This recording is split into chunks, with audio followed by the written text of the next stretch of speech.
Start किया जाए आज की क्लास को। और very very good afternoon. Final account chapter को हम आगे बढ़ा रहे हैं। नंबर्स ऑफ एडजस्टमेंट बता देता हूं कितनी रह गई है, ठीक है, उस हिसाब से हमारा चैप्टर अंत होने का टाइम आएगा। अभी तो बड़ी बड़ी रह गई है। सबसे पहली एडजस्टमेंट जो रह गई है, रिमेनिंग एडजस्टमेंट, मैं लिख रहा हूं रिमेनिंग एडजस्टमेंट। रिमेनिंग एडजस्टमेंट, एक बार एडजस्टमेंट खत्म हो जाएगी तो समझ लेना कॉन्सेप्ट खत्म हो जाएगा, बस फिर क्वेश्चन क्वेश्चन बच जाएंगे। एक बार एडजस्टमेंट खत्म तो समझ लेना चैप्टर खत्म, कॉन्सेप्चुअली चैप्टर खत्म हो जाएगा। उसके बाद बचेंगे सिर्फ क्वेश्चन क्वेश्चन, और फिर कुछ नहीं है। बस हमारी रह गया छठा एक पॉइंट रह गया हमारा। पहला एडजस्टमेंट जो रिमेनिंग रहेगी वो रहेगी डेप्रिसिएशन की। दूसरी हमारी एडजस्टमेंट रह गई बैड डेट की। तीसरी हमारी एडजस्टमेंट रह गई प्रोविजन फॉर डाउटफुल डेट।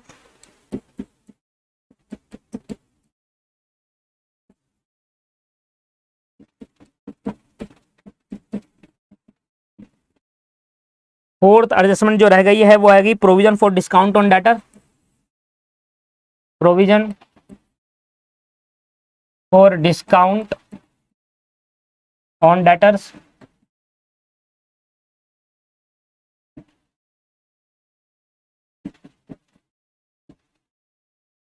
पांचवी manager commission.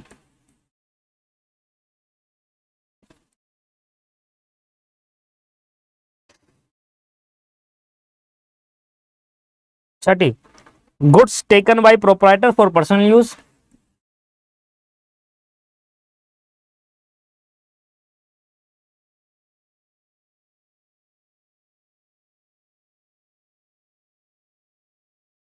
Goods taken by proprietor for personal use. Seventh goods distribute among staff for staff welfare. Goods distribute among staff for staff welfare. आठवां abnormal और accidental loss.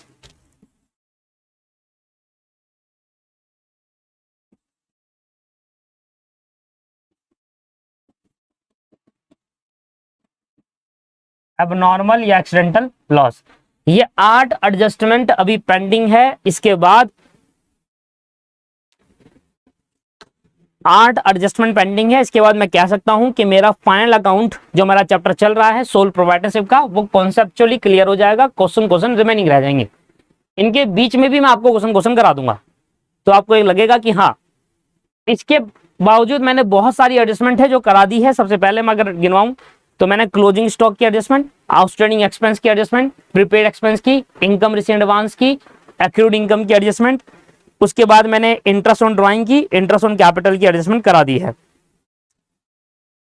ठीक है, ये वाली adjustment हमें pending है। अब जो एडजस्टमेंट है वो बड़ी बड़ी है, तो ध्यान दीजिएगा इसमें, ठीक है। आइए स्टार्ट करते हैं सर। पहली दो छोटी छोटी एडजस्टमेंट स्टार्ट करते हैं। पहले 3 एडजस्टमेंट आज की क्लास में कंप्लीट करेंगे। ये 3, ये 2 छोटी है, एक थोड़ी बड़ी है। ये वाली 3 एडजस्टमेंट आज की क्लास में कंप्लीट करेंगे हम, ठीक है ना।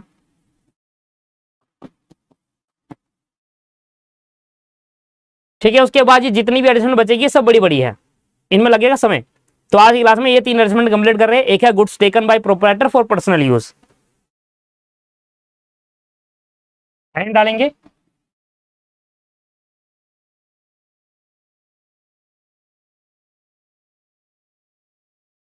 गुड्स डिस्ट्रीब्यूट, कौन सा वाला बनाऊं, चलो पहले करते हैं good distribute among staff for staff welfare. उससे पहले मैं आपको एक चीज बताने वाला था। देखिए दोस्त, गुड्स जो होते हैं ना दोस्तों, वो 2 वजह से कम होते हैं, याद रखिए। गुड्स जो होते हैं वो 2 वजह से कम होते हैं। जिसने बेसिक की क्लास देखी थी, मैंने बेसिक में ही पढ़ाया था। जिसने नहीं देखी कोई बात नहीं, यहीं पर दोबारा पढ़ा रहा हूं। गुड्स का कम होना 2 वजह से होता है। एक बिजनेस के अंदर मेरे पे स्टॉक पड़ा है, गुड्स पड़े हैं जिनको मैं बेचता हूं, उसको कम करने की वजह है 2 वजह। 2 वजह से वो गुड्स हमारे स्टॉक बिजनेस से कम होते हैं। पहला, या तो आपने उसको बेच दिया हो, सिंपल है, या तो आपने उसको सोल्ड कर दिया हो, सेल कर दिया हो, भाई अपने गुड्स को बेच दिया। या दूसरा, ये आपने बेचा नहीं, उस किसी और वजह से भी, अदर देन सेल से भी गुड्स कम हो गए, अदर देन सेल की वजह से भी गुड्स कम हुए। तो दो वजह से गुड्स कम होते हैं, या तो आपने दोस्तों गुड्स बेच दिया है, या तो आपने गुड्स बेच दिया है, सेल कर दी है, सेल करने की वजह से गुड्स कम हो गए, या अदर देन सेल, भाई मेरे पे गुड्स पड़े थे मैंने बेच दिया, मेरे गुड्स कम हो जाएंगे, यस कम हो जाएंगे। और भी कोई रीजन है सेल के अलावा जिससे गुड्स कम होते हैं? यस, जैसे कि आपके गोडाउन में स्टॉक पड़ा था, आपके वो गुड्स जल गए, जलने की वजह से भी तो गुड्स कम हो सकते हैं। यस, या अब आपके गुड्स आपके गोडाउन में पड़े थे, चोरी हो गए, चोरी होने की वजह से भी गुड्स कम हो सकते हैं। या आपने अपने गुड्स को अपने स्टाफ में डिस्ट्रीब्यूट कर दिया, मान लेते हैं आपके पास गुड्स है, स्टॉक पड़ा हुआ है मोबाइल का, तो आपने डिसाइड करा इस बार मैं दिवाली बोनस के अंदर सभी को एक एक मोबाइल दूंगा, तो आपके गुड्स कम हुए नहीं हुए? यस कम हुए, क्योंकि आपने स्टाफ में वो डिस्ट्रीब्यूट कर दिए, गुड्स कम हो गए। क्या आपने बेचा गुड्स को? नहीं, अदर देन सेल की वजह से भी गुड्स कम हुए। या आप अपने पर्सन, आप ओनर हो, आप अपने बिजनेस में से गुड्स लेकर चले गए, अपने आपको लगता है ये गुड्स मैं बाहर बेच रहा हूं, मुझे भी इसका यूज करना है, मेरे को भी जरूरत है मेरे घर पे, आपने उसको लेकर चले गया, या आपने अपने गुड्स चैरिटी में दे दिया। तो बहुत सारे रीजन हो सकते हैं जिनकी वजह से गुड्स कम होते हैं अदर देन सेल के। जब आप गुड्स बेच देते हो दोस्तों, ऐसे केस के अंदर गुड्स सेल में, गुड्स जब बेच देते हैं, गुड्स जब आपके पास कम हो जाते हैं, और कम होने का रीजन अगर सेल है, तो सेल अकाउंट को दोस्तों क्रेडिट किया जाता है। जब मेरे गुड्स कम होते हैं ना, कम, और कम होने का रीजन अगर सेल करना है, सेल की वजह से है, तो आपका सेल क्या होगा? क्रेडिट होगा, सेल अकाउंट क्रेडिट होता है। एंट्री क्या होती है गुड्स बेचने की? अगर आपने गुड्स कैश में बेचे तो एंट्री होगी cash account debit to sale account. Sale को क्रेडिट इसलिए करते हैं क्योंकि गुड्स बेचकर होती है इनकम, पैसा आता है, रिवेन्यू जनरेट होता है, और सारी इनकम क्या होती है? क्रेडिट होती है, इसलिए हम सेल को क्या करते हैं? क्रेडिट करते हैं। बट जब गुड्स बेच नहीं रहे हो तब गुड्स कम हो रहे हो, जैसे कि क्या क्या हो सकता है? पहला, आपने चैरिटी में दे दिया गुड्स को अपने, या आपने डोनेशन कर दिया, बात एक ही है, चैरिटी डोनेशन। दूसरा, पर्सनल यूज के लिए ऑनर गुड्स ले जाए, ड्राइंग्स, जरूरी है क्या से ले जाए? क्या पता गुड्स से ले जाए। तीसरा यार भाई जल जाए, फायर हो जाए या थेफ्ट हो जाए, है ना, चोरी होने की वजह से गुड्स कम हो जाए या जलने की वजह से। चौथा, स्टाफ में डिस्ट्रीब्यूट कर दिया, स्टाफ वेलफेयर के लिए आपने अपने गुड्स कुछ बांट दिया अपने स्टाफ में, इन रीजन की वजह से गुड्स कम हो गए। भाई मैं अपने गुड्स किसी को डोनेट कर रहा हूं, मान लेते हैं मैं कोई ऐसी चीज बना रहा हूं, मान लो मेरा बिजनेस है राइस का, तो मैंने कहा यार गरीब लोग जो है नहीं खा पाते, उनको मैं अपना राइस डिस्ट्रीब्यूट कर दूंगा, एज अ डोनेशन में डाल दूंगा। तो मेरे राइस का जो बिजनेस है उसमें मेरे गुड्स पड़े हैं, मान लो 100 क्विंटल, मेरे 1 क्विंटल मैंने डिस्ट्रीब्यूट कर दिया, क्या गुड्स कम हुए? यस, गुड्स हुए। 100 क्विंटल राइस मेरे पास थे बेचने के लिए, मेरे पे गुड्स 100 क्विंटल राइस थे, 1 क्विंटल मैंने as a donation, as a charity distribute कर दिए, क्या मेरे गुड्स कम हुए? यस कम हुए। क्या आपकी इनकम हुई है वो? नहीं, डोनेशन करना कोई इनकम थोड़ी ना है। पर्सनल यूज के लिए अगर मैं अपने ही घर पे अपने ही बिजनेस से राइस ले जाऊं, भाई मेरे घर में भी राइस की जरूरत है, तो क्या मैं बाहर दुकान से खरीदूंगा? नहीं, मेरा राइस का बिजनेस है तो मैं बाहर दुकान से क्यों खरीदूं, मैं तो अपने ही बिजनेस से ले जाऊंगा ना पर्सनल यूज के लिए। ड्राइंग्स, या हो सकता है कुछ चोरी हो जाए, स्टाफ चोरी कर जाए, या मैंने थोड़े थोड़े राइस स्टाफ में बांट दिया कि ले लो एक एक कट्टा, तुम भी ले जाओ अपने घर में काम आएंगे। इन रीजन की वजह से दोस्तों कभी भी इनकम नहीं होती और गुड्स कम हो जाते हैं, पर इस रीजन की वजह से गुड्स कम होने के बाद इनकम जनरेट होती है, रेवेन्यू जनरेट होता है। इसलिए जब रेवेन्यू जनरेट होता है, गुड्स कम होते हैं बिजनेस के अंदर, और कम होने की रीजन की वजह सेल, इसलिए सेल अकाउंट क्रेडिट होगा। और जब गुड्स कम होते हैं और उसकी वजह कोई रिवेन्यू नहीं है दोस्तों, अदर देन सेल है, इस केस के अंदर हम परचेज अकाउंट को क्रेडिट करते हैं। याद रखिएगा बात को, परचेज अकाउंट, गुड्स तो कम हुए हैं ना सर, गुड्स तो कम हुए हैं। अब गुड्स कम होने के रीजन क्या डालोगे? भाई आपके मान लो गुड्स जल गए, तो आप कहोगे भाई loss by fire account debit कर दोगे। लॉस बाय फायर अकाउंट क्या कर दोगे? डेबिट, क्योंकि गुड्स जल गए। भाई लॉस बाय फायर, फायर की वजह से गुड्स जल गए, इस वजह से गुड्स कम हो गए, तो मेरा लॉस हो गया। Loss by fire account debit, क्योंकि लॉस है आपने डेबिट कर दिया। अब क्रेडिट क्या करोगे? सेल, क्योंकि सेल तो हुई नहीं है भाई। परचेज कम करोगे, क्योंकि आपने परचेज कम करनी है। मैं एक छोटा सा एग्जांपल देता हूं, मान लो आपने 10 क्विंटल राइस खरीदा, आपके गुड्स है राइस, ठीक है, गुड्स आपके क्या है? राइस है, और आपने 10 क्विंटल राइस खरीदा, तो आप क्या कहोगे? Purchase account debit to cash, purchase account debit to cash. आपने कहोगे भाई 10 क्विंटल राइस खरीदा है, मान लो 10 लाख रुपए के, 1 लाख के मान लो क्विंटल, 1 लाख के आपने गुड्स खरीदे, 1 लाख के आपने गुड्स खरीदे, कितने क्विंटल आए? 10 क्विंटल। ठीक है, 1 लाख रुपए के आपने खरीदे, ये आप एंट्री पास करोगे। तो आपने कहा भाई मेरे पे 10 क्विंटल राइस पड़े 1 लाख रुपए के, अब आपके गुड्स क्या हो गए, कम हो गए। रीजन क्या है, मान लो लॉस हो गया बाय फायर, तो आप कहोगे भाई लॉस बाय फायर, भाई आपके गुड्स कुछ जल गए, अकाउंट डेबिट, क्योंकि लॉस है। कितने के जल गए, मैं कहूंगा 10,000 रुपए के जल गए। अब 10,000 के जल गए तो लॉस हुआ, इसलिए आपने डेबिट करा, debit all the losses and expense. अब परचेज क्या करोगे, कम करोगे, क्योंकि यहां पर परचेज में कितना दिख रहा है, 10 क्विंटल, पर मान लो 1 क्विंटल आपका लॉस हो गया, 1 क्विंटल आपका लॉस हो गया, तो आप क्या कहोगे, इस परचेज को 1 क्विंटल से कम कर दोगे। आ रहा है समझ में। परचेज अकाउंट क्रेडिट करूंगा अगर गुड्स कम होते हैं बिजनेस के अंदर अदर देन सेल की वजह से। तो आपने यहां पर परचेज को क्या कर दिया, क्रेडिट, और क्रेडिट करने से हुआ कि ये 10 क्विंटल से 1 क्विंटल आपने यहां पर घटा दिया, और अब यहां पर कितना रह गया, 9 क्विंटल रह गया। ऐसे कम करना है अगर सेल नहीं हुई है उसकी वजह से गुड्स कम हुआ। और अगर मैं आपको तीन और एडजस्टमेंट दिखाऊं ना sir, goods taken by proprietor for personal use, मतलब ड्राइंग्स ले गया, goods distribute among staff for staff welfare, अब normal accidental loss, loss by fire, goods जल जाना या गुड्स चोरी हो जाना। इसमें एक और चीज ऐड कर सकते हैं, donation, good distribute as a charity, एक और चीज ऐड कर दो, क्या दिक्कत है, एज चैरिटी या डोनेशन। इन सब का आंसर सेम है, इन सभी के आंसर के अंदर परचेज अकाउंट क्रेडिट होगा, क्योंकि ये तीनों ऐसे पॉइंट है, ये तीनों के तीनों ऐसे एडजस्टमेंट है जहां पर गुड्स कम हुए हैं सेल करने की वजह से नहीं, अदर देन सेल की वजह से।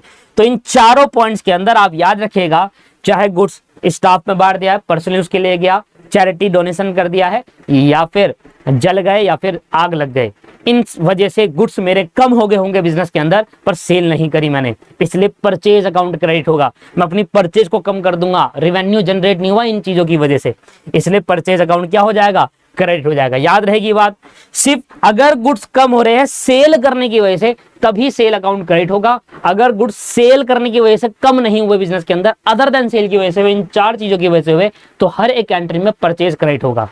आप कोई भी एंट्री कर लेना, आपको परचेज कम करना पड़ेगा, क्योंकि सेल आपने गुड्स बेचे नहीं है, कम हो गए बिना सेल करे। राइट, समझ में आ गया, पॉइंट क्लियर है। चलिए अब आ जाओ, एक एक करके स्टार्ट करता हूं। सबसे पहला पॉइंट स्टार्ट करेंगे, good distribute among the staff for staff welfare. पहला point, goods distribute among the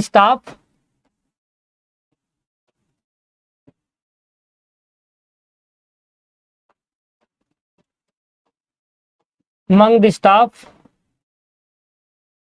for staff welfare. Goods distribute among the staff for staff welfare, इसका मतलब भाई आप कह रहे हो कि स्टाफ, हमारा जो स्टाफ है बिजनेस का स्टाफ, उसने हमारे लिए बहुत मेहनत करी है, वो हमारे लिए बहुत अच्छा काम करता है, उससे बिजनेस को काफी बेनिफिट होता है, आप ऐसा सोचते हो। तो आपने कहा यार हमें भी अपने स्टाफ के लिए कुछ अच्छा काम करना चाहिए, हमें भी क्या करना चाहिए, स्टाफ के लिए कुछ बढ़िया सी चीज करे जिनसे वो मोटिवेट हो और हमारे लिए और अच्छा काम करे। ठीक है, तो आपने क्या करा, उनके लिए एक स्टाफ वेलफेयर एक्सपेंस का एक अकाउंट खोला, और आपने कहा कि हमारे पास जो गुड्स है, ये हमें लगता है कि ये गुड्स का बेनिफिट कहीं ना कहीं हमारे स्टाफ को कहीं ना कहीं किसी भी पॉइंट से होगा। मान लो हमारा राइस बेचने का बिजनेस है, तो मैं राइस डिस्ट्रीब्यूट करूंगा तो कहीं ना कहीं काम आ जाएगा ना, उनके एक एक 5-5 किलो के इकट्ठा दे दूंगा, मंगा ले जाओ भाई बढ़िया राइस, बासमती राइस दे दूंगा, तो क्या आएगा, कहीं ना कहीं उनको लगेगा यार ये तो बहुत अच्छी चीज है, हमारी कंपनी हमको दे रही है।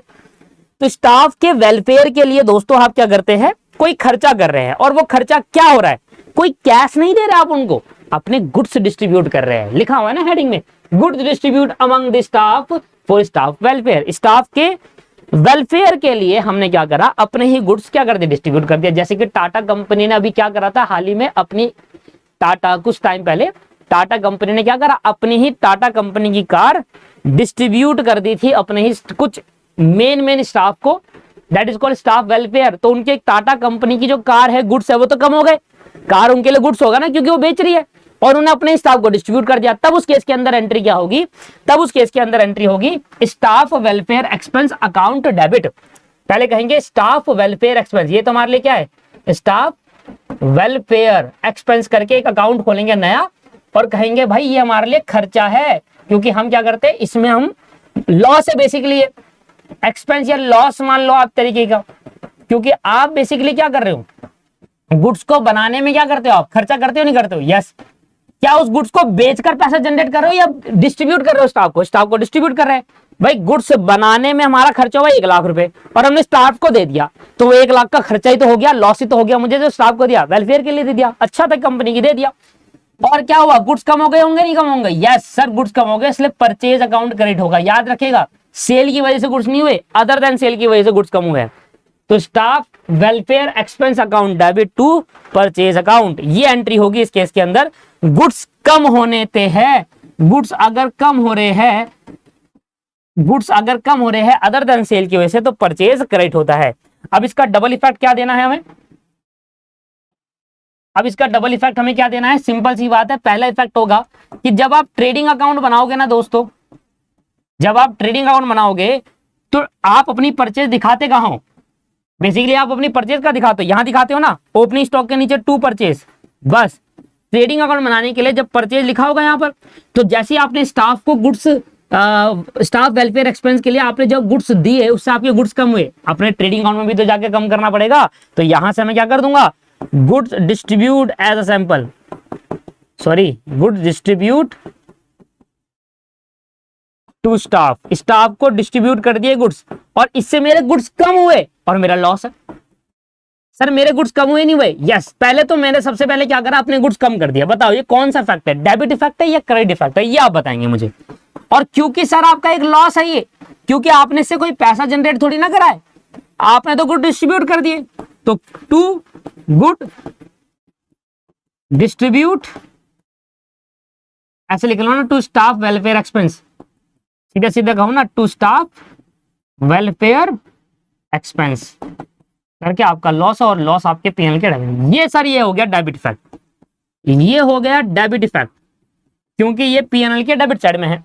बिल्कुल सही बात। और ये कौन सा इफेक्ट है, क्रेडिट इफेक्ट है सर, क्योंकि ये डेबिट साइड को क्या कर रहा है, कम कर रहा है। आप देखो ना, परचेज हमारा डेबिट नेचर का है और उसको जो कम कर दे उसका अपना नेचर होता है क्रेडिट। तो अगर आपके पास गुड्स डिस्ट्रीब्यूट होते हैं स्टाफ वेलफेयर के लिए, तो ऐसे केस के अंदर दोस्तों आपका ट्रेडिंग अकाउंट में से पहले परचेज में से कम करो, ट्रेडिंग अकाउंट में परचेज में से कम करेंगे, और परचेज डेबिट नेचर का है। बच्चे ना ये सोचने लगते हैं यार ये तो डेबिट साइड में आ रहा है, अरे तो बेवकूफ है, ये भी तो देखो ये डेबिट साइड में आ रहा है, पर ये भी तो देखो डेबिट साइड में ऐड हो रहा है या माइनस हो रहा है। सर माइनस कर रहा है, तो जो डेबिट साइड को कम करते हैं उसका अपना नेचर होता है क्रेडिट। मैं बहुत शुरू से बताते हुए आ रहा हूं।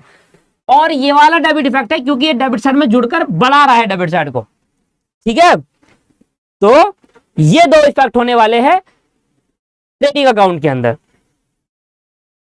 ट्रेडिंग अकाउंट में क्या होगा, सबसे पहले परचेज को कम करूंगा क्योंकि गुड्स तो मेरे चले गए, और परचेज आपको ज्यादा दिख रही है उसको कम कर दिया, और क्योंकि ये मेरा एक लॉस है, इनकम तो जनरेट करके नहीं दे रहा, ऐसे ही जा रहे हो, आ कुछ नहीं रहा, लॉस है तो पीएनएल के डेबिट साइड में डाल दिया। क्लियर है जी, ये हो गया पहला, इतना ही था बस। अगला पॉइंट करो, good distribute as a charity donation free sample. अगला पॉइंट है हमारा goods distribute as a charity, charity में आपने दान कर दिया या डोनेशन नाम का यूज कर लो, या आपने फ्री सैंपल के लिए दे दिया। फ्री सैंपल एक ही में डाल देता हूं, फ्री सैंपल हो, चैरिटी हो, डोनेशन हो। फ्री सैंपल का मतलब आप किसी को गुड्स फ्री में बांट रहे हो, एडवर्टाइजमेंट कर रहे हो, it is a part of advertisement. Free sample में गुड्स क्यों दोगे भाई किसी को, क्योंकि हम चाह रहे हैं कि लोग इसका यूज करें और हमारे गुड्स का आदी हो, और फिर हम उसको महंगे में बेचे। Free sample is a part of advertisement. Free sample एक एडवर्टाइजमेंट का पार्ट होता है दोस्तों। जियो फ्री में दिया था ना आपको, आदी हो गए ना इंटरनेट के। जब से जियो आया, जब से यूट्यूब पे बहुत ज्यादा हुआ है, जियो से पहले जब से फ्री इंटरनेट ना, कोई इंटरनेट का रिचार्ज नहीं कराता था और कोई इंटरनेट यूज भी नहीं करता था, और जब से जियो ने फ्री इंटरनेट दिया है, इतने आदी हो गए इंटरनेट के, अब देखो कमा रहा है, मिलियंस रुपीस कमा रहा है। अब गुड डिस्ट्रीब्यूट करा चैरिटी के लिए, डोनेशन दिया या फ्री सैंपल दिया, तो एंट्री होगी, देखो चैरिटी को देना, चैरिटी में देना या डोनेशन देना एक तरीके का क्या है दोस्तों, हमारा लॉस है। या फ्री सैंपल को ऐड लिख देता हूं, एडवर्टाइजमेंट, जो भी आ जाता है, जो भी आएगा ना। जैसे आपको क्वेश्चन में बोला कि चैरिटी दिया, तो आप कहना चैरिटी अकाउंट डेबिट। आपको क्वेश्चन में कह रहा है कि डोनेशन में गुड्स बांट दिए, तो आप कहना डोनेशन अकाउंट डेबिट। भाई यहाँ पर 3 नाम से गुड्स क्वेश्चन में पूछ सकता है, या तो चैरिटी बोलेगा कि मैंने गुड चैरिटी में दान कर दिए, या डोनेशन दे दिया, या फ्री सैंपल के लिए दे दिया। जो आएगा वही लिखना, ये तीनों मत लिखना। मान लो क्वेश्चन में आ गया फ्री सैंपल, तो आप कहोगे एडवर्टाइजमेंट अकाउंट डेबिट या फ्री सैंपल अकाउंट डेबिट, जो आपको ठीक लगे। और तीनों ही वजह से क्या होता है, गुड्स कम हो जाते हैं, इसलिए परचेज अकाउंट क्रेडिट। इससे मुझे परचेज को करना होगा क्रेडिट। ये सर मेरा लॉस है, लॉस का बढ़ना डेबिट और गुड्स का कम हो जाना क्रेडिट, वो भी परचेज अकाउंट। तो क्वेश्चन में अगर आपसे बोलेगा चैरिटी, मैंने गुड्स चैरिटी में दान कर दिया, तो एंट्री करना charity account debit to purchase account. Question में आपसे बोलेगा डोनेशन दे दिया गुड्स को, तो आप एंट्री करना donation account debit to purchase account. Question में आपसे बोलेगा सर फ्री सैंपल के लिए दिया है, तो आप एंट्री करना फ्री सैंपल या advertisement account debit to purchase account. Entry में तीनों परचेज क्रेडिट होगा, बट जो आपका नाम होगा वो कर देना ऊपर डेबिट। सिंपल है। इसका डबल इफेक्ट क्या होगा, डबल इफेक्ट देखो ट्रेडिंग अकाउंट में। देखो एक बात का ध्यान रखिएगा, बहुत ही सिंपल है। इन चारों एंट्री के अंदर ना, इन चारों एंट्री के अंदर, ये चारों एंट्री के अंदर ना ट्रेडिंग अकाउंट में परचेज में से लेस होगा। भाई इन चारों एंट्री में परचेज क्रेडिट होगा, और परचेज क्रेडिट होने का मतलब क्या है, परचेज कम कर रहा हूं मैं। तो चारों एंट्री में एक इफेक्ट तो जरूर होगा, परचेज में से माइनस करना होगा हमें हर बार। भाई आप चैरिटी के लिए गुड्स दे रहे हो, आप चैरिटी के लिए गुड्स दे रहे हो, आप डिस्ट्रीब्यूट कर रहे हो फ्री सैंपल के लिए, एडवर्टाइजमेंट करा रहे हो या डोनेशन के लिए दे रहे हो, कोई भी दे दो आप, आपका गुड्स कम हुए या नहीं हुए बताओ। यस गुड्स कम हो रहे हैं ना, तो परचेज में से आपको हमेशा लेस करना होगा, चाहे आप किसी भी रीजन की वजह से आप अपने गुड्स कम कर रहे हो। परचेज अकाउंट यहां पर आ जाएगा।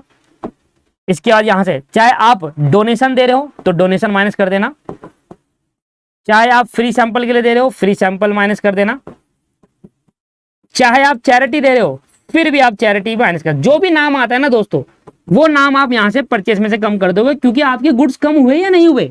सर गुड्स कम हुए तभी तो आप कर रहे हो ये सब। और देखो परचेज में से जो माइनस कर दे उसका अपना नेचर होता है, क्रेडिट नेचर हो गया, क्रेडिट इफेक्ट हो गया। ये कौन सा इफेक्ट हो गया दोस्त, क्रेडिट इफेक्ट हो गया। परचेज में जो चीज माइनस हो जाए उसका अपना नेचर होता है क्रेडिट इफेक्ट, ये हमारा क्रेडिट इफेक्ट हो गया।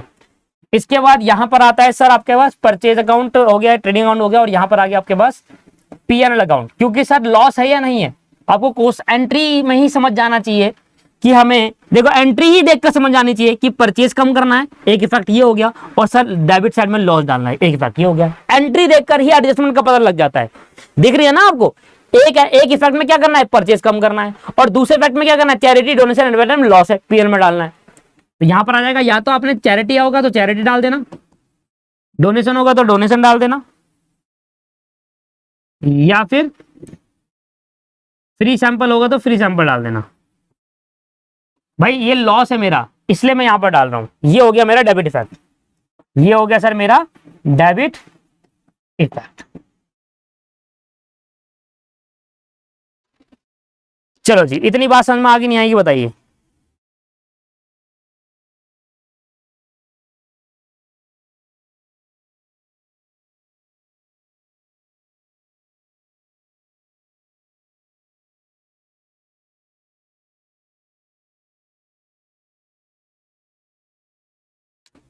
क्लियर है, चलिए आ जाओ फिर। अब हमारी अगली adjustment, good distribute goods taken by proprietor for personal use, मतलब drawings, goods taken by proprietor for personal use, goods taken by proprietor for personal use, goods taken by proprietor for personal use मतलब क्या है, अब मेरा जो honour है business का वो गुड्स लेकर जा रहा है, तो क्या एंट्री होगी भाई, ड्राइंग्स हो गया ना, ड्राइंग्स बढ़ गई, ड्राइंग्स हो गया, क्योंकि भैया ड्राइंग्स लेकर गया, पर्सनल यूज का मतलब क्या है, ड्राइंग्स। और उसके बाद क्या वो कैश ले गया है पर्सनल यूज के लिए, नहीं, वो गुड्स ले गया है, हमारे गुड्स कम हो गए, तो परचेज का अमाउंट फिर दोबारा क्रेडिट करना होगा। अब तो आपके दिमाग में एक सेट हो जानी चाहिए चीजें, भाई अगर गुड्स कम होते हैं तो परचेज कम होगी, क्रेडिट करेंगे, ठीक है ना। गुड्स का कम होना, परचेज का क्रेडिट होना, बस एक रीजन में गुड्स कम होने की वजह से परचेज क्रेडिट करते हैं, सेल। अगर गुड्स कम हो रहे हैं सेल की वजह से, तो फिर परचेज क्रेडिट नहीं करेंगे, उसमें सेल अकाउंट क्रेडिट करेंगे, और सभी केसेस के अंदर परचेज। ड्राइंग्स का बढ़ना डेबिट इफेक्ट हो गया, गुड्स का कम होना क्रेडिट इफेक्ट हो गया। अब क्या एंट्री होगी सर, दो इफेक्ट होंगे। पहला, परचेज में से लेस होगा, सिंपल सी बात है, आपको ट्रेडिंग अकाउंट बनाना होगा, हर बार आपको ट्रेडिंग अकाउंट में से परचेज में से लेस करना होगा आपको हर बार, टू परचेज, ये आ गया यहां पर।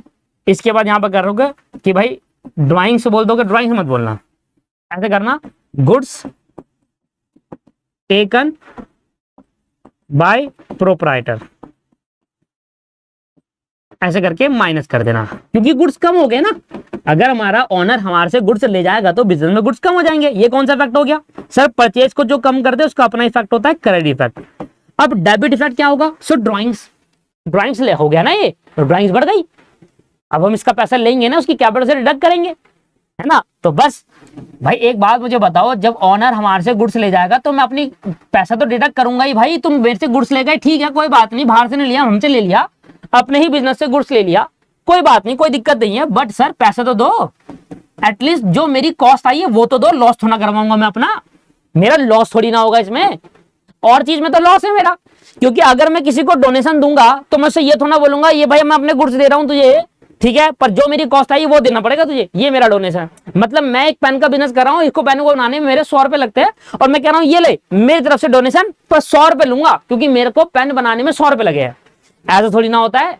डोनेशन का मतलब क्या है कि आप पेन दे रहे हो और कुछ नहीं ले रहे, तो पूरा का पूरा 100 रुपए का लॉस हो गया, आपको कॉस्ट भी रिकवर नहीं हुई। मैं किसी को अपने स्टाफ को बोल रहा हूं कि भैया ऐसा करो स्टाफ, ये पेन आप सभी को एक एक दूंगा, पर पेन बनाने में 100 रुपए लगे थे, वैसे तो ये पेन 1000 रुपए का बिकता है, पर आपको 100 रुपए मिलेगा स्टाफ वेलफेयर। अबे ये कौन सा स्टाफ वेलफेयर है, तू 100 रुपए का पेन दे रहा, फ्री में दे रहा, तो तभी तो वेलफेयर होगा। ये कौन सा, तुमने कॉस्ट तो रिकवर कर ही लिया हमसे, हमें चाहिए नहीं था पेन, हमें क्यों दे रहा, मेरे को नहीं चाहिए, बट वहां पर सर लॉस होता है, क्योंकि आप पेन बनाने की कॉस्ट भी कवर नहीं कर पाते। आप स्टाफ को फ्री में देखोगे, आप डोनेशन दे रहे हो, चैरिटी दे रहे हो, आप किसी को फ्री में सैंपल में एडवर्टाइजमेंट के तौर पे बांट रहे हो पेन, तो वहां पर लॉस होगा, क्योंकि आपको पेन बनाने की कॉस्ट भी रिकवर नहीं हो रही। बट यहां लॉस थोड़ी ना है भाई। अगर कोई प्रोप्राइटर हमारे से पेन ले जाता है कि भैया मुझे पेन की नीड है, एक पैकेट पेन दे दो, तो एक पैकेट बनाने में हमारे 100 रुपए लगे, तो 100 रुपए ले लेंगे हम उससे, लॉस नहीं है दोस्तों। ये यही तो समझना है कॉन्सेप्ट आपको, कि ड्राइंग्स के इसके अंदर लॉस नहीं होता, इसलिए पीएनएल अकाउंट में डेबिट नहीं होगा। जबकि आप सब देखो, मैंने इसको भी पीएनएल में डेबिट करा है क्योंकि लॉस माना है, मैंने इसको भी पीएनएल में डेबिट करा है सर, स्टाफ वेलफेयर एक्सपेंस को, क्योंकि लॉस माना है। बट सर अगर प्रोप्राइटर हमसे ड्राइंग गुड्स ले जाएगा तो हम उसको लॉस नहीं मानेंगे, क्योंकि जितना हमारी कॉस्ट गुड्स को बनाने में आई है उतना हम एटलीस्ट उससे ले लेंगे भाई, फ्री में नहीं देंगे देखो हम। हाँ, मैं औरों को 1000 रुपए का बेचता हूं क्योंकि तुम ऑनर हो इस बिजनेस के, तुम दोनों 1000 रुपए दोगे, अपना ही प्रॉफिट अपनी जेब में कैसे रखोगे। वो कहेगा ये ले 1000 रुपए, ठीक है, वो कहेगा पहले जेब में से निकालेगा, ये ले 1000 रुपए, 100 रुपए की कॉस्ट आई, 900 मेरा प्रॉफिट जेब में डाल देगा। अरे क्या फायदा उतना लेने का, वो ऑनर ही तो है, मेरा बिजनेस है, मेरे बिजनेस के अंदर जो प्रॉफिट होगा वो मेरा ही तो है। तो एक बार मैं 1000 रुपए निकालूंगा, ये ले बेटा 1000 रुपए, पेन लिया था ना, 1000 रुपए की सेल है, अब ला 900 प्रॉफिट है, जेब में डालो फिर दोबारा, एटलीस्ट 100 ही ले ला उससे, पर लॉस नहीं होगा, ये समझाना चाह रहा हूं मैं। इसलिए पीएनएल में नहीं आएगा, बैलेंस शीट में आएगा। तो बैलेंस शीट में क्या होगा, जब आप कैपिटल में से माइनस करते थे ना ड्राइंग्स को, आपको पता है बैलेंस शीट में कैपिटल में से ड्राइंग्स माइनस होती है, ड्राइंग्स आप यहां पर टोटल में माइनस करोगे, पर टोटल में तब माइनस करना, पहले यहां पर ऐड कर देना ड्राइंग्स में, माइनस टोटल में तब करिएगा दोस्तों जब आप ये ऐड कर दोगे। यहां पर गुड्स टेकन पर्सनल यूज, यहां पर पहले क्या करना, पर्सनल यूज में गुड्स पहले ऐड कर देना और उसके बाद टोटल में जाकर माइनस कर देना, ये है प्रोसेस। ड्राइंग्स तो टोटल पहले ऐड कर लेना, टोटल ड्राइंग बताना कितनी है, पहले तो ये अदर ड्राइंग होगी, कुछ कोई दूसरी ड्राइंग्स होगी वो आ गई, और ये goods taken bye personal use, taken for personal use, ये वाली ऐड कर देना ड्राइंग में। हमारा यार एडजस्टमेंट है, जब मैंने ड्राइंग में ऐड करा, ड्राइंग में ऐड करना डेबिट इफेक्ट होता है, उसके बाद आप टोटल में जाकर माइनस करो, वो हमसे हमें मतलब नहीं। हमें किससे मतलब है कि गुड्स जो टेकन हुए हैं पर्सनल यूज के लिए वो हमारी ड्राइंग्स थी, पर हमने ड्राइंग में जाकर उसको जोड़ दिया। अब उसके बाद आप ड्राइंग को टोटल करके कैपिटल से माइनस करो, ये एक डिफरेंट पार्ट, ये एक डिफरेंट पार्ट है, वो ड्राइंग की एडजस्टमेंट है। हमें यहां पर इसकी एडजस्टमेंट देखनी कि goods taken for personal use कहां पर ऐड हुआ है, ड्राइंग में जाकर जुड़ गया, कहां जुड़ गया, ड्राइंग में जाकर। इसलिए ड्राइंग में जोड़ना डेबिट इफेक्ट हो गया और परचेज में से माइनस होना क्रेडिट इफेक्ट हो गया। याद रहेगी बात, लॉजिक क्लियर है आपको इस चीज का। In and basically drawing capital से डिडक्ट ही हो रही है, अगर आप देखें तो इन एंड कैपिटल से डिडक्ट ही हो रही है। बट दोस्तों हमने इसका तरीका अपनाया है, पहले हम ड्राइंग में जोड़ेंगे, उसके बाद टोटल करेंगे ड्राइंग का, फिर कैपिटल से माइनस करेंगे। ये एक प्रोसेस है, ठीक है।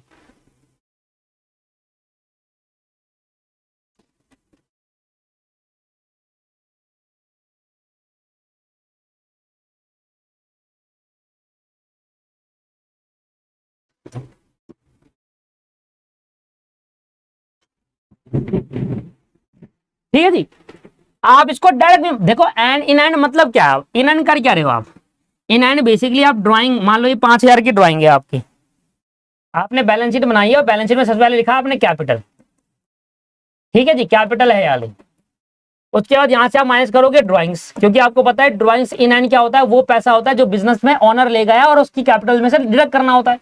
तो हम माइनस करना हो, पर उससे पहले एक बात का ध्यान रखना, मान लो 1,00,000 रुपए उसने कैपिटल लगाई थी और ये ड्राइंग्स ले गया था 20,000 रुपए कैश में, ठीक है ना, और ये हमसे 10,000 का गुड्स भी ले गया है, तो हम कहेंगे भैया टोटल ड्राइंग, तो यहां पर हम ड्राइंग में जोड़ देंगे उसको कि गुड्स टेकन, ये वाला कह रहा हूं मैं कि ये गुड्स टेकन पहले जोड़ दो, 10,000 का तो 20,000 का तो कैश ले गया हमसे, और 10,000 का goods taken for personal use ले गया, पर्सनल यूज के लिए हमसे गुड्स भी ले गया। तो या तो आप 20,000 और 10,000 डायरेक्टली माइनस कर दो, तब भी 30,000 माइनस होना है, पर ये प्रोसेस नहीं है।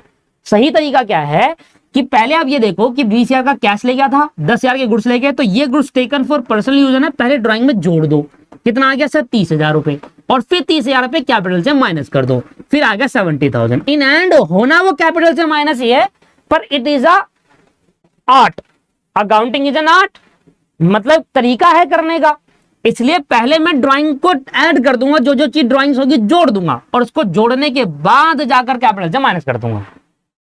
हाँ, प्रेजेंटेशन है बस, और कुछ नहीं। अगर आप डायरेक्ट भी माइनस कर देते हो ना कि 20,000 का कैश ले गया ड्राइंग में, 20,000 का गुड्स ले गया है, 10,000 का गुड्स ले गया, 30,000, तब भी इन एंड 70 ही आना है, बैलेंस शीट तब भी मैच होगी, पर एक प्रोसेस तरीका प्रेजेंटेशन गलत हो जाएगी, बस ये समझाना चाह रहा हूं, तरीका वही है।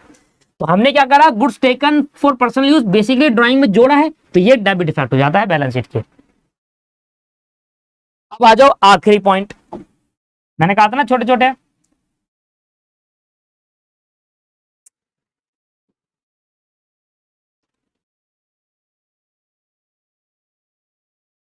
इधर देखो, हमने क्या कंप्लीट कर लिया अपना, हमने ये वाला पार्ट कंप्लीट कर लिया, स्टाफ वेलफेयर कंप्लीट कर लिया, और ये वाला नीचे चैरिटी डोनेशन वाला कंप्लीट कर लिया, और एक फ्री सैंपल वाला भी था वो भी कंप्लीट कर लिया, भर भर के कंप्लीट कर लिया 10वां भी। Goods distribute as free sample,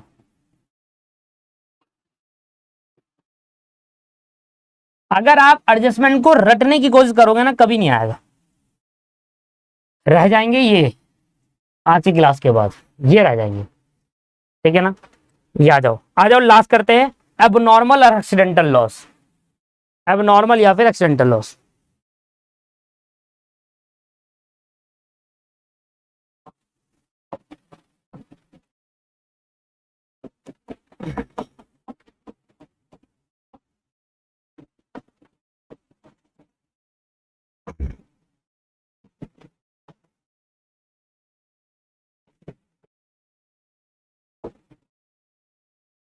जब भी मैं कोई प्रोडक्ट बनाता हूं,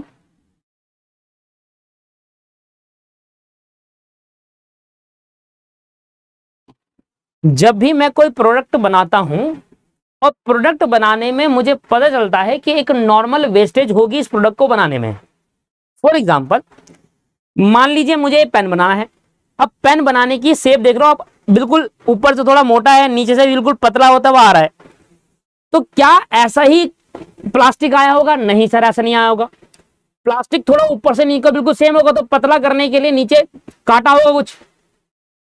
तो हमें जब कोई प्रोडक्ट बनाते हैं ना दोस्तों, तो प्रोडक्ट बनाने में हमें पता है कि जब भी हम कोई प्रोडक्ट बनाएंगे एक नॉर्मल का वेस्टेज रहेगा, इसको आप रोक नहीं सकते, it is a part of production, एक नॉर्मल वेस्टेज होना ही होना है, आप इसको रोक ही नहीं सकते, आपको ये वेस्ट हो गई होगा। जब भी आप कोई प्रोडक्ट बनाओगे आपको ये वेस्ट होगा ही, एक पार्ट है दोस्तों, क्या ये एक पार्ट है सर किसका? ये एक पार्ट है प्रोडक्शन का। भाई मैं कोई भी प्रोडक्ट ले लो, आप कोई भी आप प्रोडक्ट लोगे ना, आप मोबाइल ले लीजिए, आप ये देखिए मोबाइल है मान लो, अब ये मोबाइल है तो ये जो शेप आई है यहाँ पर, ये कर्व जो शेप आई है, ये वाला जो शेप आई है, ये वाला जो शेप आई है, इसका ऐसा शेप नहीं होगा, ये बिल्कुल चौकोर होगा। तो शेप देने के लिए काटा गया होगा, शेप देने के लिए काटा गया होगा। जब भी हम कोई डिजाइन वाली चीज देखते हैं तो उसका शेप बनाने के लिए हमें कुछ कटिंग करनी पड़ती है, और वो नॉर्मल वेस्टेज होता है। ये होता है नॉर्मल लॉस, और इसका बर्डन हम डालते हैं कस्टमर पे, इसका पैसा कस्टमर से चार्ज करते हैं। फॉर एग्जाम्पल, मान लीजिए मुझे एक चप्पल बनानी है, मैंने आपको इसका एग्जाम्पल बहुत पहले भी दिया होगा, कॉस्टिंग में दिया है, मुझे यहां तक याद है। मान लो मुझे एक चप्पल बनानी, तो चप्पल बनाने की एक सीट आती है, ऐसे करके यहां पर एक सीट का वो आता है, उसमें ऐसे ऐसे करते हैं, डिजाइन डालते हैं, और ऐसे करके डिजाइन डालने के बाद एक मशीन आती है जो उस मशीन को प्रेस कर देती है, डिजाइन के साथ प्रेस कर देती है। चप्पल का नीचे बेस की बात कर रहा हूं मैं, चप्पल के नीचे बेस की बात कर रहा हूं, जो नीचे बेस होता है ना जिसमें आप पैर रखते हो, वो है। तो एक बड़ी सी सीट आती है, मशीन के नीचे लगाते हैं, मशीन के जो मशीन ऐसे दबाती है, प्रेसिंग मशीन होती है बेसिकली, सीट यहां पर लगा दी और उसमें प्रेस कर दिया। प्रेस करने के बाद मशीन के जो ऊपर वाला पार्ट होता है उसमें लगी होती है ये, इसको डाई कहते हैं बेसिकली, जिसमें अंदर शेप बना होता है। वो प्रेस करेगी, वो सीट में उतना पार्ट निकल जाएगा और बाकी खाली खाली हो जाएगा। मतलब अब अगर आप ये देखेंगे,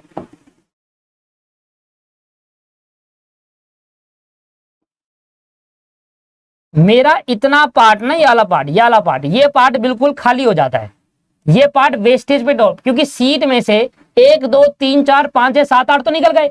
तो ये वाला जो पार्ट होना है ना दोस्तों, ये वाला पार्ट, ये पार्ट जिसमें मैं रेड रेड करा है, ये पार्ट ऐसा कैसे निकल कर आता है, जिसमें 1 2 3 4 5 6 7 8 ऐसे करके होते हैं, ये होती है वेस्टेज। तो हम क्या करते हैं, कस्टमर से इस पूरे सीट का पैसा चार्ज करते हैं, जो भी वेस्टेज होती है वो वेस्टेज भी कस्टमर से चार्ज किया जाता है। नॉर्मल वेस्टेज है सर ये, इसको आप रोक नहीं सकते, ये नॉर्मल वेस्टेज होती है। अब मैं आपको समझा रहा था एबनॉर्मल।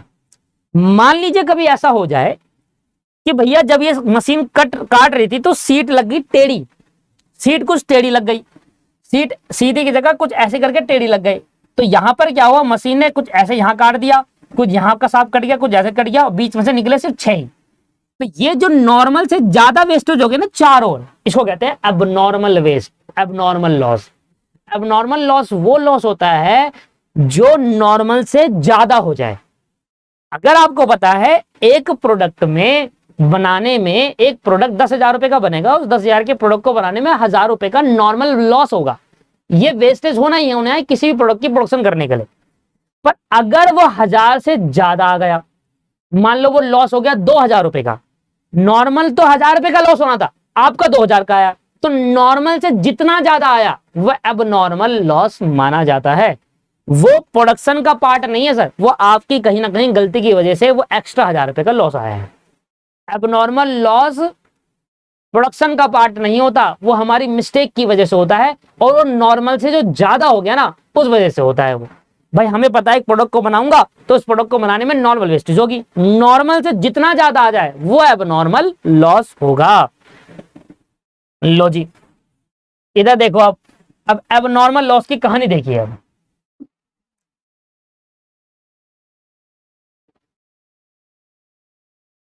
एबनॉर्मल और accidental loss occur because of fire, भाई आपका जल जाए, मान लो वो सीट जिससे आप चप्पल बनाना था वो जल जाए, या चोरी हो जाए, या किसी और वजह से वो बेकार हो जाए, तो वो एक एबनॉर्मल लॉस है। जैसे कि मैंने कहा नॉर्मल से जितना ज्यादा आएगा वो एबनॉर्मल है। तो उसके बारे में लिखेंगे अगर हम, तो क्या लिखेंगे, एबनॉर्मल और accidental loss occur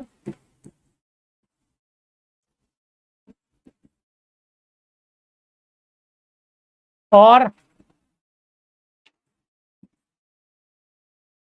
accidental loss occur because of क्या, भाई फायर, आग जलने की वजह से, चोरी होने की वजह से, theft,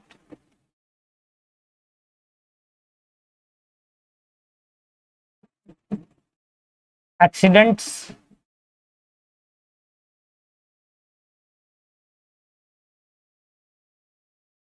any other natural disaster.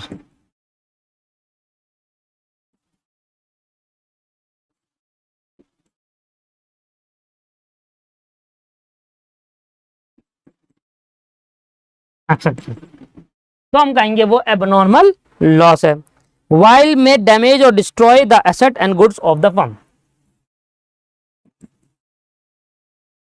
While में डैमेज और डिस्ट्रॉय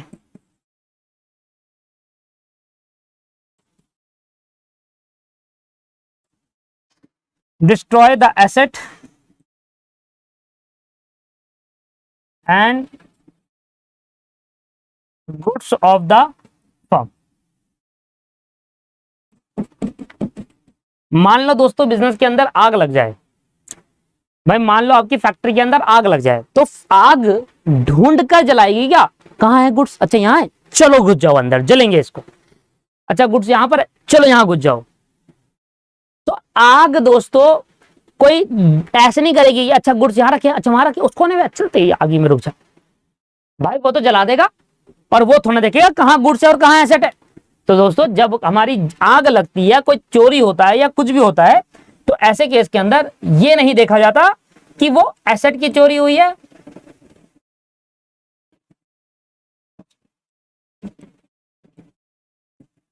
एसेट की चोरी हुई है या गुड्स की चोरी हुई है। एसेट जला है या गुड्स, भाई आग लग जाएगी तो एसेट और गुड्स दोनों जलेंगे ना, इसलिए मैंने लाइन लिख भी दिया है। कई बच्चे सोचे कि यार एक्सीडेंटल लॉस हो रहा है तो गुड्स के अभी तक पड़ते हुए आ रहे हैं तो गुड्स का ही लॉस होगा, अरे एसेट भी तो जल सकता है ना भाई, उसकी टेबल भी तो जल सकती है, जिस टेबल में बैठकर वो काम कर रहा था वो कंप्यूटर, वो भी तो जल सकता है। गुड्स के साथ साथ गोडाउन में बहुत कुछ पड़ा होगा जो एसेट होगा, वो भी जल सकता है। इसलिए वाइल में डैमेज और destroy the asset and goods of the firm लिख दिया मैंने। भाई जब आग जलेगी या चोरी होगा तो ऐसा जरूरी नहीं है किसी गुड्स ही ले जाए वो गुड्स ही जले, भाई एसेट भी जल सकती है और गुड्स भी जल सकता है। तो यहां पर दो केस निकल कर आते हैं दोस्तों कि एबनॉर्मल लॉस दोस्तों एसेट का भी हो सकता है और गुड्स का भी हो सकता है। तो लिख देंगे यहां पर एबनॉर्मल लॉस ऑफ एसेट्स और गुड्स। देख रहे हो, ध्यान दीजिए बस, एबनॉर्मल लॉस एसेट और गुड्स दोनों का हो सकता है भाई, सिर्फ एसेट का लॉस थोड़ी ना होगा। और मैंने आपसे कहा एबनॉर्मल लॉस वो लॉस है जो हमारी कहीं ना कहीं गलती की वजह से हुआ होगा। भाई इसका पैसा मैं कस्टमर से चार्ज नहीं कर सकता, इस लॉस का बर्डन मैं कस्टमर पे शिफ्ट नहीं कर सकता, ये हमारा लॉस है। अगर जो नॉर्मल लॉस होता है वो हम लॉस नहीं मानते उसको, वो पैसा कस्टमर से ले लिया जाता है, किसी ना किसी तौर पर प्रोडक्ट की कॉस्ट में जोड़कर ले लिया जाता है। कभी भी नॉर्मल लॉस आपको पीएनएल अकाउंट में नहीं दिखेगा, पीएनएल अकाउंट में जो भी लॉस दिखेंगे वो नॉर्मल नहीं होगा दोस्त, ठीक है ना, वो कहीं ना कहीं आपकी गलती की वजह से, और आपका पैसा कस्टमर से चार्ज नहीं कर सकते, अपने प्रॉफिट में से माइनस करो उस लॉस को, कस्टमर से ही पैसा नहीं ले सकते, रिकवरी नहीं है इस पैसे की। तो आइए हमारा केस नंबर 1 पढ़ते हैं। केस नंबर 1 कह रहा है abnormal loss of asset, abnormal loss of asset. मान लो आग लग जाए और आग लगने की वजह से एसेट जल जाए, तो मेरी जो एसेट है वो तो गई, या चोरी हो गई तो उसको एसेट पसंद आई गुड्स की जगह पर। तो ऐसे केस के अंदर जो भी एबनॉर्मल लॉस है वो हमारा लॉस है दोस्त, ठीक है ना, ध्यान दीजिएगा, मेरी बात को ध्यान सुनना, बहुत इंपॉर्टेंट चीज यहां पर बताने वाला हूं आपको इस कॉन्सेप्ट के अंदर। अगर आपका एसेट जल जाए, लॉस हो जाए, भाई लॉस हो जाए, एबनॉर्मल लॉस हो रहा है, अब एबनॉर्मल लॉस के रीजन हो सकते हैं सर, किसी भी वजह से होता है, चोरी, आग लग जाना, एक्सीडेंट होना, भाई निकाल रहे थे शिफ्ट कर रहे थे गिर गया, वियर एंड टीयर की वजह से हो गया है ना, गिर गया, तब लॉस हो जाए, पूरी एसेट खनाखन हो गई वो पूरी। तो एबनॉर्मल लॉस के दोस्तों रीजन हो सकते हैं, मैं यहां पर एंट्री में एबनॉर्मल लॉस लिख रहा हूं। अगर क्वेश्चन में कहेगा कि भाई एसेट जल गई, एसेट जल गई या एसेट चोरी हो गई या एसेट का एक्सीडेंटल हो गया, तो फिर वो नाम यूज करूंगा। अभी मैं लिख रहा हूं, मैं कह रहा हूं भाई लॉस है तो मैं कहूंगा एबनॉर्मल लॉस अकाउंट डेबिट। और 2, इस लॉस के होने की वजह से क्या हुआ, मेरी एसेट बढ़ गई या कम हो गई, सर मेरी एसेट बिजनेस से कम हो गई ना, एसेट कम हो गई। एसेट का कम होना क्या होता है, credit, debit what's come in, credit what goes out. तो यहां पर क्या लिखेगा, यहां पर लगेगा क्रेडिट व्हाट गोज आउट, भाई एसेट गई हमारे से, और यहां पर क्या आएगा, डेबिट ऑल द लॉसेस, जितने भी लॉस है सारे के सारे क्या करेंगे हम, डेबिट करेंगे। ये यहां पर ट्रेडिशनल अप्रोच लगेगी, मॉडर्न अप्रोच से कहेंगे लॉस का बढ़ना डेबिट, एसेट का कम होना क्रेडिट। यहां आ जाएगी मॉडर्न अप्रोच। लॉस का बढ़ना डेबिट होता है और एसेट का कम होना क्रेडिट होता है। साल के एंड में अगर हमारे को correct profit and loss calculate करना है ना दोस्तों, तो correct profit and loss calculate करने के लिए साल के एंड में हम अपने सारे लॉसेस को पीएनएल अकाउंट में ट्रांसफर करते हैं, तभी तो सही नेट प्रॉफिट निकाल पाओगे आप। भाई नेट प्रॉफिट तो सही तभी निकाल पाओगे ना जब डेबिट साइड दो पीएनएल में सारे खर्चे और लॉसेज आ जाए।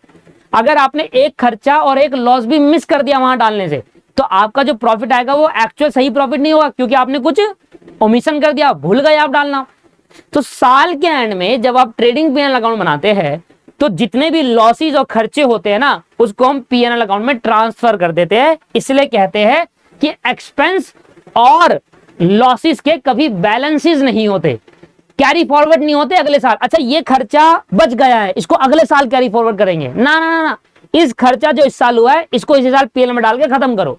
इसलिए कहा जाता है एक्सपेंस, लॉस, इनकम और गेन के balances carry forward next year नहीं होते, कभी भी उनके बैलेंस नहीं निकालते, उनको करंट ईयर के पीएनएल अकाउंट में डालकर वहीं खत्म कर देते हैं।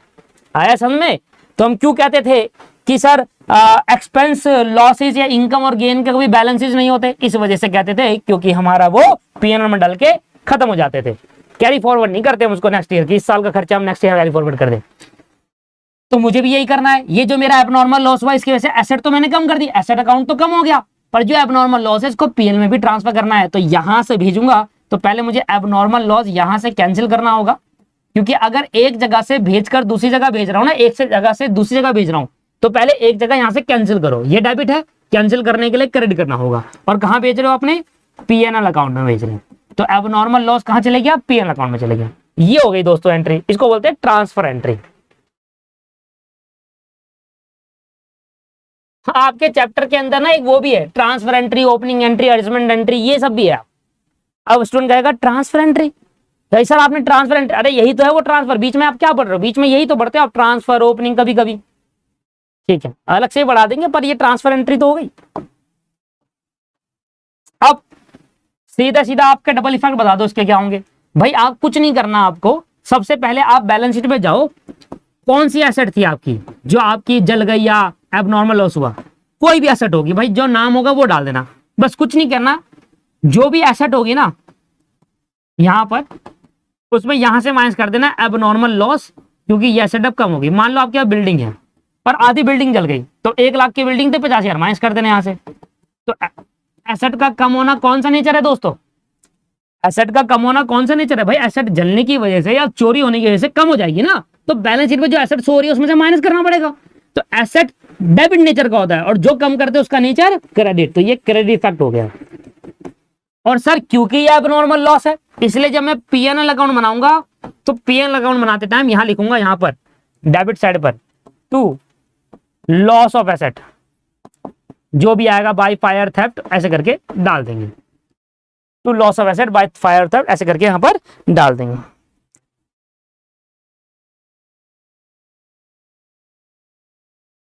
ये हो गया क्लियर? नहीं हुआ?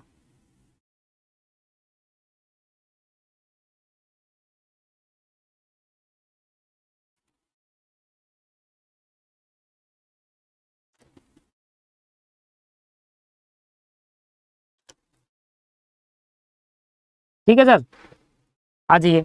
इसके व्यापार में आपको एक क्वेश्चन देता हूं, मैं एग्जांपल देता हूं, इस एग्जांपल को करके दिखाइए आप।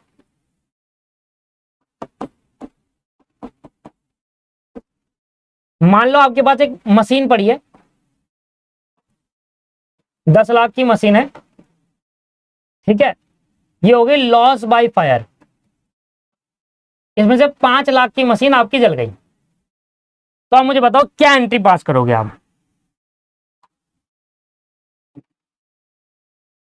मशीन 10 लाख के बाद आपके पास टोटल मशीन कितनी की पड़ी है? 10 लाख की।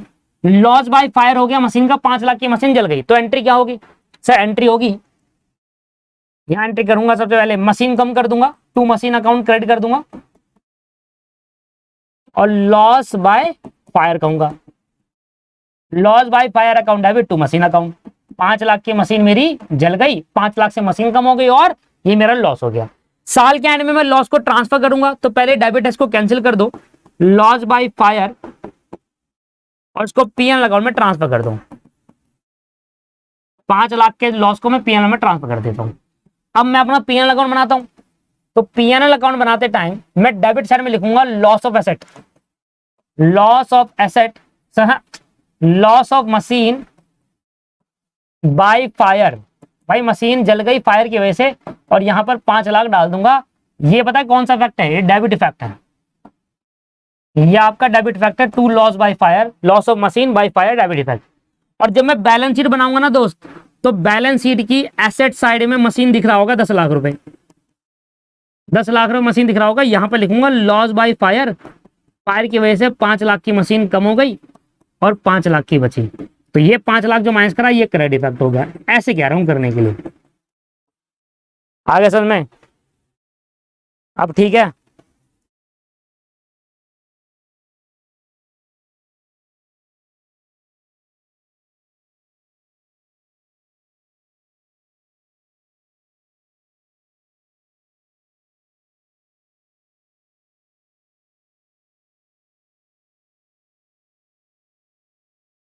चलिए, अभी मुझे जो अगला पढ़ाना है वो है एबनॉर्मल लॉस ऑफ गुड्स, और उसको पढ़ाने मुझे चाहिए कम से कम 40 to 45 मिनट्स, क्योंकि इसको सिर्फ पढ़ा देने से नहीं होगा दोस्तों। सिर्फ अगर मैं आपको इतना पार्ट पढ़ा दूं तो आपको समझ नहीं आएगा, उसके भी पर मुझे कराने पड़ेंगे आपको क्वेश्चंस। तो लगभग मैं 40 to 45 मिनट्स, 50 मिनट तक लगभग लगाता हूं उस कॉन्सेप्ट के अंदर जिसमें हम नाम देते हैं एबनॉर्मल लॉस ऑफ गुड्स। मान लो आग लगने की वजह से, एक्सीडेंट होने की वजह से या चोरी होने की वजह से गुड्स हमारे का इंपैक्ट पड़ता है, एसेट पे इंपैक्ट पड़ेगा तो कोई दिक्कत नहीं है। एसेट पर अगर इंपैक्ट पड़ेगा तो एसेट कम करा और लॉस डेबिट में डाल दिया, तो बैलेंस शीट की एसेट में से माइनस कर दिया और पीएनएल अकाउंट में लॉस मान लिया पूरा का पूरा। पर अगर गुड्स का हम लॉस हो जाता है, आग लग जाती है, जल जाता है, तो गुड्स का होता है इंश्योरेंस। लोग एसेट का इंश्योरेंस बहुत कम कराते हैं दोस्तों, कोई एसेट का इंश्योरेंस थोड़ा ना कराता है। भाई मेरे पास मान लो एसी है, तो क्या मैं अपनी एसी का इंश्योरेंस कराऊं? नहीं सर, एसी का कौन इंश्योरेंस कराता है? इंश्योरेंस नहीं कराते कोई, लोग अपनी एसेट की इंश्योरेंस नहीं करा। पर आज के टाइम पे होने लगा है कि लोग एसेट्स का भी इंश्योरेंस करा रहे हैं जो कीमती है, बट बिजनेस के अंदर ऐसा नहीं करते। एसेट खरीदते, इंश्योरेंस बहुत ही कम होता है, रेयर होता है। लोग कहते हैं गुड्स का इंश्योरेंस, क्योंकि गुड्स भेजना होता है, लाना होता है, लाने में कोई दिक्कत हो सकती है, भेजने में कोई दिक्कत हो सकती है, गोडाउन में रखे आग लग सकती है, कुछ भी हो सकता है, तो हैवी लॉस ना हो इसलिए हम देखा करते हो फैक्ट्री में आग लग जाते हैं और जो लोग रो नहीं रहे होते तो समझ जाते हैं इन्होंने इंश्योरेंस करा रखा है गुड्स का, रोएगी इंश्योरेंस कंपनी, वो देखिए पैसा। भाई मान लो अगर 1 करोड़ का लॉस होगा तो 80 लाख तो मिल ही जाने हैं, तो इतना लॉस नहीं होगा, होगा लॉस पर इतना नहीं होगा। बट एसेट का इंश्योरेंस तो बहुत कम होता है, एसेट का इंश्योरेंस तो बहुत कम होता है आपका। तो मैं ये कह रहा था कि अगर मान लो जैसे एसेट का इंश्योरेंस होता है गाड़ियों का, वो कंपलसरी है इसलिए होता है। अगर कंपलसरी ना हो ना, कोई भी ना कराए एसेट का इंश्योरेंस, गाड़ियों का इंश्योरेंस कंपलसरी होता है, ठीक है। हाँ, तो मैं ये कह रहा था कि जो एबनॉर्मल लॉस ऑफ गुड्स होगा ना, जो सेकंड केस है इसका, केस नंबर 1 तो मैंने आपको बता दिया अभी, एसेट का लॉस होगा तो हम क्या करना है, तो एसेट का लॉस में क्या करना है, और जो एबनॉर्मल लॉस ऑफ गुड्स होगा उसका हम पढ़ेंगे नेक्स्ट क्लास के अंदर।